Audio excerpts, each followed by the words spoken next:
56 inch നെഞ്ചളവുള്ള പ്രധാനമന്ത്രി നരേന്ദ്രമോദി എന്തിനാണ് നിങ്ങൾ CJP-യെ ഭയപ്പെടുന്നത്, കോക്രോച്ച് ജനതാ പാർട്ടിയെ ഭയപ്പെടുന്നത്? അതേപോലെ തന്നെ ഡബിൾ എഞ്ചിൻ സർക്കാരാണ് നിങ്ങളുടെ എന്ന് പറയുന്നു BJP NDA സർക്കാരെ. നിങ്ങൾ എന്തിനാണ് കോക്രോച്ച് ജനതാ പാർട്ടിയെ ഭയപ്പെടുന്നത്? തീർച്ചയായിട്ടും നിങ്ങൾ ഉത്തരം പറയണ്ടേ. ഇത് നാട്ടിലെ തൊഴിൽ രഹിതരായിട്ടുള്ള ചെറുപ്പക്കാരുടെ പ്രതിഷേധമാണ്. അതേപോലെ തന്നെ നിങ്ങൾ പറയുന്ന വാഗ്ദാനങ്ങൾ ഒന്നും പാലിക്കാതിരിക്കുമ്പോൾ ജനങ്ങൾക്കുണ്ടാകുന്ന ഒരു ആശങ്കയുണ്ടല്ലോ, ആശങ്കയിൽ ഉളവാകുന്ന ആളുകളുടെ പ്രതിഷേധമാണിത്.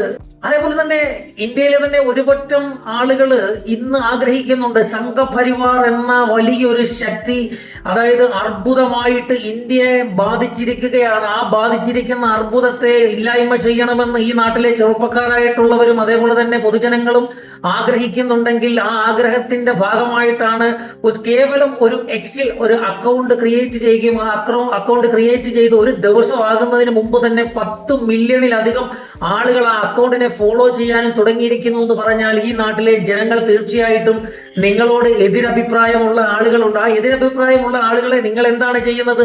ദേശദ്രോഹികളായിട്ട് പ്രഖ്യാപിക്കുകയാണ്. അതേപോലെ തന്നെ 2ാം കാറ്റഗറിയിൽ പാകിസ്ഥാനിലേക്ക് പോകാം. 3ാം കാറ്റഗറിയിൽ നിങ്ങൾ ഒരു കമ്മ്യൂണിസ്റ്റ് ആയതുകൊണ്ടാണ് നിങ്ങൾ ഈ രാജ്യത്തെ വിമർശിക്കുന്നത് എന്ന് പറയുന്നു. ഞങ്ങൾ രാജ്യത്തെ അല്ല വിമർശിക്കുന്നത്, രാജ്യത്തെ നിങ്ങൾ ഭരിക്കുന്ന ഭരണത്തെയാണ് വിമർശിക്കുന്നത്. ഈ രാജ്യത്ത് നിങ്ങൾ കൊണ്ടുവരുന്ന സിസ്റ്റം ഒന്നും ശരിയല്ല എന്നാണ് ഞങ്ങൾ വാദിക്കുന്നത്. കാരണം CJP പറയുന്ന ഒരു കാര്യമുണ്ട്, രാജ്യത്തിന്റെ പൊതുസ്വത്ത് നിങ്ങൾ കോർപ്പറേറ്റ് വൽക്കരിച്ചു, സ്വകാര്യ മേഖലയ്ക്ക് തീരെഴുതി കൊടുത്തുകൊണ്ട് ഈ രാജ്യത്തെ നാളത്തെ തലമുറയ്ക്ക് അനുഭവിക്കേണ്ട പൊതുമേഖലാ സ്ഥാപനങ്ങളെല്ലാം തന്നെയും നിങ്ങൾ കോർപ്പറേറ്റ് വൽക്കരണത്തിന് കീഴിലാക്കി.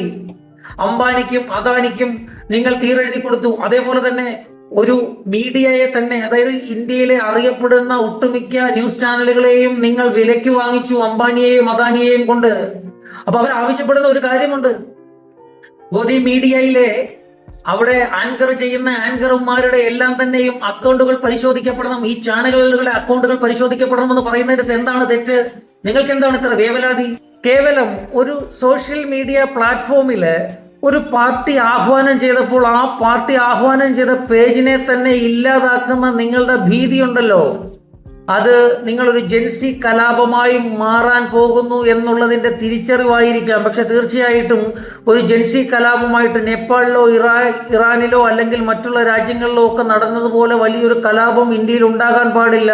അത് നമ്മുടെ രാജ്യത്തിന്റെ സമാധാനത്തെ തന്നെ ഇല്ലാതാക്കാനായിട്ടുള്ള ഒരു ഇടയുണ്ടാകും. കാരണം നമ്മുടെ പാകിസ്ഥാൻ അടക്കം, നേപ്പാൾ അടക്കം, ശ്രീലങ്ക അടക്കം, നമ്മുടെ അയൽ രാജ്യങ്ങളിലൊക്കെ നടന്ന, ഇറാനിലടക്കം നടന്ന പ്രക്ഷോഭങ്ങളൊക്കെ വളരെ വലിയ വില കൊടുക്കേണ്ടി വന്നു. അതായത് സാധാരണപ്പെട്ട ജനങ്ങൾക്ക് വലിയ വില കൊടുക്കേണ്ടി വരും. അതൊന്നും ആവർത്തിക്കാനായിട്ട് ഇവിടെ ആരും പറയുന്നില്ല, ഒരു ജൻസി കലാപം ഒന്നും ആരും സൃഷ്ടിക്കുന്നില്ല. പക്ഷേ നിങ്ങൾ ഒന്ന് ഓർത്തുകൊള്ളുക, നിങ്ങൾ കാണിക്കുന്ന